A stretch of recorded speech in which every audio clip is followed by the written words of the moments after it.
Yuri is doing a speech tonight for his level 1 in presentation mastery. We see it when we hear you loud and clear. Okay, great, great. So let me ask you one question. Have you ever spent an hour thinking about situations that you cannot actually change? A conversation that already happened, a decision someone else might make, something that might go wrong tomorrow, and the more you think about it, the worse you feel. I had it, and I had it like that. I had the situation before. I was lying in the bed, tired, but my mind just wouldn't turn it off. I kept replying one moment from work, what I said, how it might have sound, what people thought of me. At some point, I even have started imagining the conversation what I can fix in the past. And strange part, I wasn't solving anything. I just feed my anxiety. For years, I thought that this mean for me that I'm responsible guy, but prepared, control. But really, I just afraid.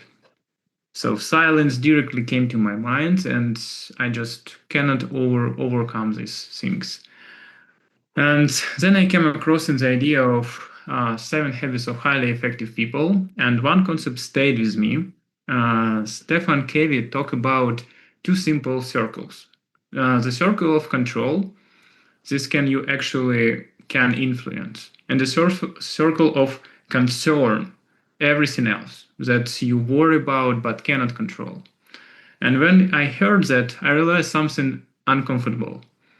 Most of my stress wasn't coming from my life. It was coming from something outside of my life.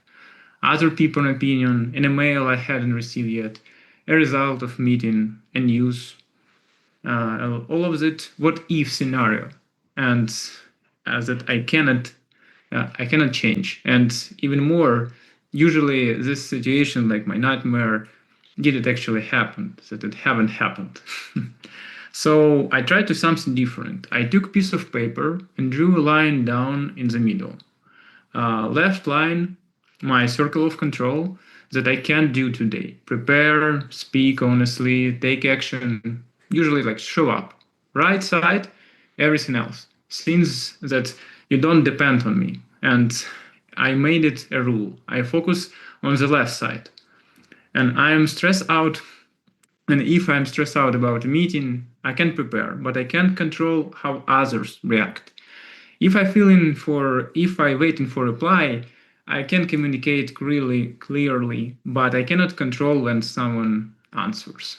And somewhere along the way, I remember something I read once in the Bible. It said, "Don't worry too much about tomorrow. Focus on today."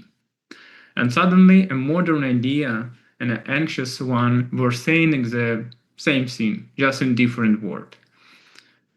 So I realized something else. Yeah, sorry, it is wrong slide. Also, I realized something else. Anxiety doesn't come from what happening around us. It came from what happened inside us. When we try to control everything, we create a noise. But when we let it go of what something what is out our control, we create space, create a clarity, create a calm, and space of a community. This is word what we have today.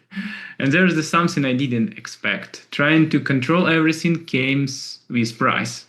It steals your energy, it steals your attention, and slowly it steals your peace. Because when you might always in the future, you miss the only place where you live is actually happening right here, right now. Something interesting happened when I started um, practicing this. My problem didn't disappear, but I came back and come faster. I stopped overthinking, slept better, made decision more easily, because instead of trying to manage the entire world, I was finally manage my part of it. Because of this truth, most of the things we worry about never actually happened. This line of one often attributes to Winston Churchill. Most of the things we worry about never actually happened. And A few that do, we are usually much stronger than we thought. So the next time you feel overwhelmed, pause for a moment and ask yourself one question. Is this inside of your circle of control? If yes, act. If not, just let it go. Because in the end, peace doesn't come from controlling everything. It came from letting go what was never your control in the first place. And maybe that's what equanimity really means. Thank you.